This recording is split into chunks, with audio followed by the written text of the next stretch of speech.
اور کبھی تو جیسے ماشاءاللہ ٹھنڈی ہوائیں چلتی ہیں، کبھی زور ٹوٹ جاتا ہے، لیکن جیسا ابھی آپ نے رپورٹ میں بھی دیکھا کہ یہ بڑھنے کے ہی چانسز زیادہ ہیں، اس لیے اس کے تعلق سے ہم نے رپورٹ بھی دی اور آپ کو کچھ احتیاطی تدابیر بھی بیان کرنے کی کوشش کی ہے۔ اس تعلق سے ڈاکٹر کامران کی ہمارے پاس رپورٹ ہے، آئیے وہ دیکھتے ہیں۔ ہیٹ ویو، ہیٹ اسٹروک یا سن اسٹروک، گرمی کی وجہ سے ہونے والی یہ 3 کم و بیش ایک جیسی ہی بیماریاں ہیں جو مختلف ناموں سے یاد کرتے ہیں لوگ۔ جب گرمی کی شدت بڑھتی ہے تو ہماری جو باڈی ہے اس کا ایک خاص ٹیمپریچر ہوتا ہے، اور اس ٹیمپریچر سے جب ایکسیڈ کرتا ہے باہر کا ٹیمپریچر، تو اس ٹیمپریچر کو مینٹین کرنے کے لیے آپ کی باڈی سے پسینے کا اخراج ہوتا ہے تاکہ وہ باڈی کا ٹیمپریچر کو مینٹین کر سکے۔ جب گرمی کی شدت بہت زیادہ بڑھ جاتی ہے تو بعض اوقات کیا ہوتا ہے کہ یہ آپ کے پسینے کا اخراج ہونا بند ہو جاتا ہے، اور اس کے بعد جو ہے اس کے اندر باڈی کا ٹیمپریچر بڑھنا شروع ہو جاتا ہے، کیونکہ ٹیمپریچر کو نارملائز کرنے کے لیے پسینے کا آنا بہت ضروری ہوتا ہے۔ تو جب ٹیمپریچر آپ کا نارملائز نہیں ہوتا تو باڈی کا ٹیمپریچر آپ کا بڑھنا شروع ہو جاتا ہے۔ تو جب باڈی کا ٹیمپریچر بڑھتا ہے تو بہت زیادہ چلے جاتا ہے، 104 105 106 ڈگری سینٹی گریڈ پہ چلے جاتا ہے، جو بہت زیادہ نقصان دہ ثابت ہوتا ہے۔ مین ریزن ہوتی ہے وہ زیادہ تر گرمی ہی ہوتی ہے۔ اب وہ گرمی کسی بھی شکل میں ہو سکتی ہے کہ آدمی دھوپ کے اندر کام کر رہا ہے یا باہر آؤٹ ڈور میں کام زیادہ کر رہا ہے۔ اس میں جو ہمارے یہاں خواتین گھر میں کام کرتی ہیں، چولہے وغیرہ جو ہے یوز کر رہی ہوتی ہیں، تو اس سے بھی کافی ہیٹ لگتی ہے۔ تو اگر وہاں کسی بھی کچن کے اندر پراپر وینٹیلیشن کا نظام ہوتا ہے، یعنی کہ ہوا کا اخراج کا نظام ہوتا ہے، تو وہ زیادہ اچھا رہتا ہے کہ وہاں پہ وہ ہیٹ نہیں بن پاتی ہے۔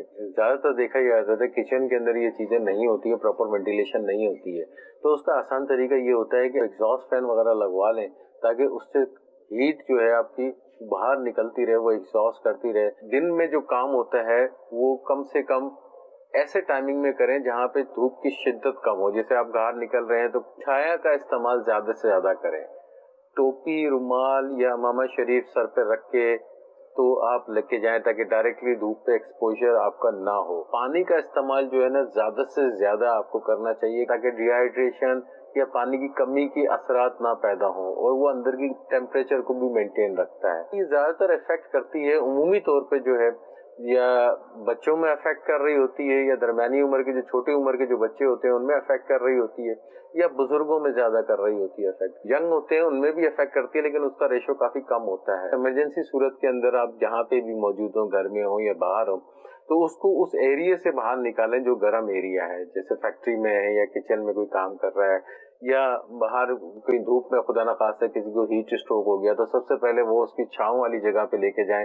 اسی طرح جیسے کپڑے وغیرہ ٹائٹ وغیرہ پہن رکھیں تو اس کو لوز کریں، اگر چھوٹا بچہ ہے تو اس کو کپڑے وغیرہ جو ہیں اس کو اتار دیں اگر چھوٹا بچہ ہے تو، اور پانی کا استعمال زیادہ کروائیں، اس کا واش کریں پوری باڈی کو ٹھنڈے پانی سے یا سادہ پانی سے واش کریں کہ ٹیمپریچر اس کا نارملائز ہو۔ تو یہ چھوٹی سی احتیاطیں کر کے آپ اس تمام جو گرمی کے مسائل سے آپ بچ سکتے ہیں۔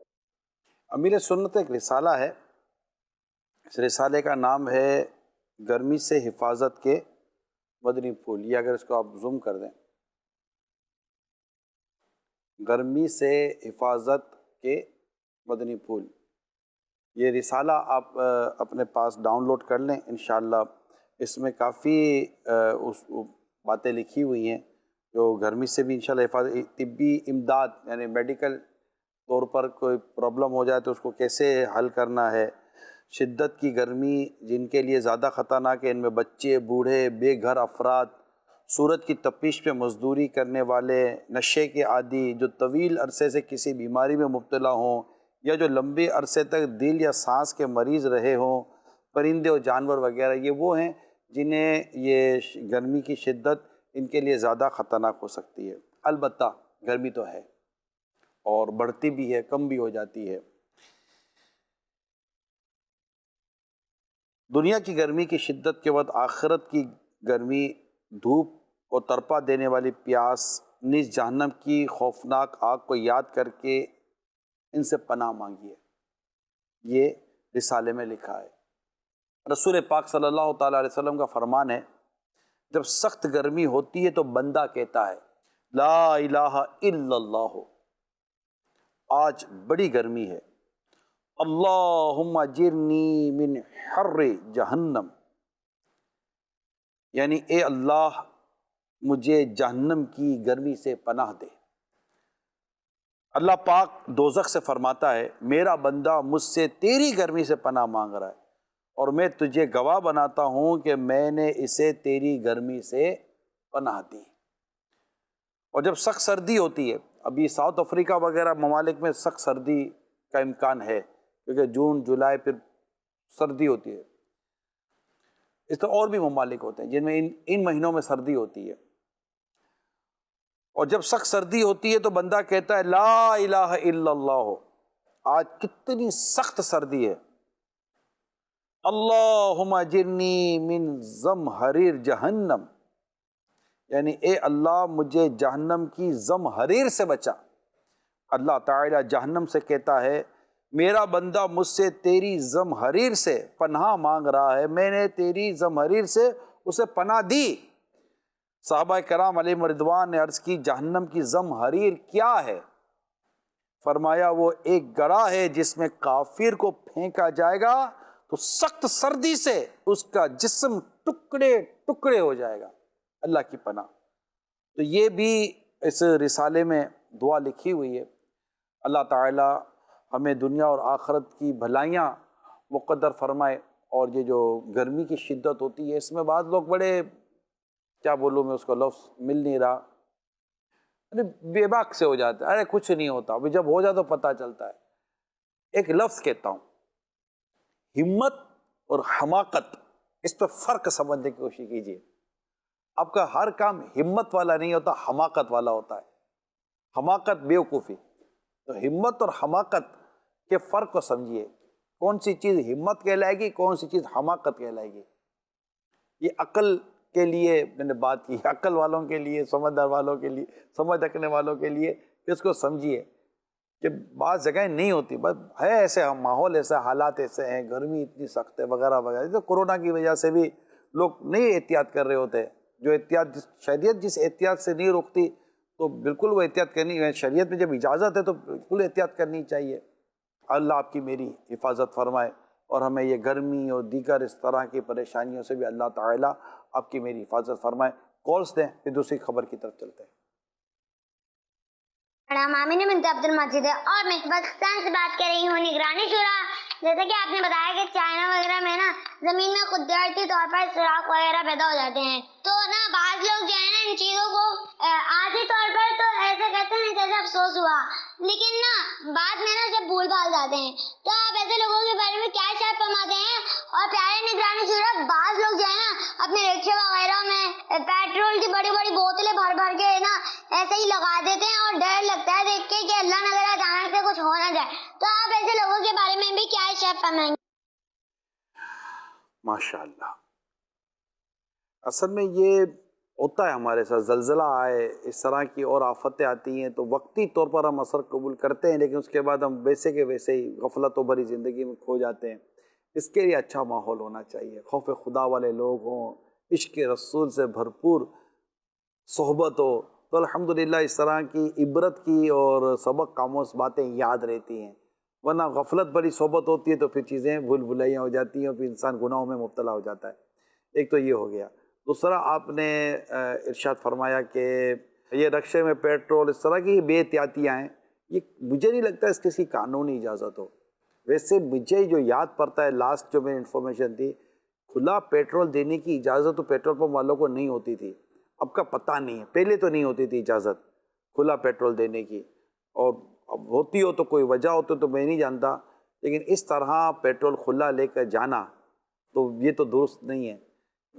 تو میرا خیال ہے کہ بلکہ مشورہ دوں گا آپ سب کو کہ اس طرح کی بے احتیاط نہیں، یہ آپ کو بھی نقصان دے سکتا ہے نا، کوئی اللہ نہ کرے چنگاری لگ گئی، پیٹرول کی بوتل کھلی ہوئی ہے، رکشہ اس پہ جب عموماً چنگاری نکل آتی ہے، گاڑی میں، رکشے میں، موٹر سائیکل میں چنگاری نکل آتی ہے، اب آگ کی چنگاری نکلی، پیٹرول نے پکڑ لی تو پھر تکلیف ہو سکتی ہے۔ تو آپ سے درخواست ہے کہ ایسا نہ کریں، اپنی بھی جان کی حفاظت کریں، دوسروں کی بھی جانوں کی حفاظت کی کوشش کیجیے۔ کال دیں۔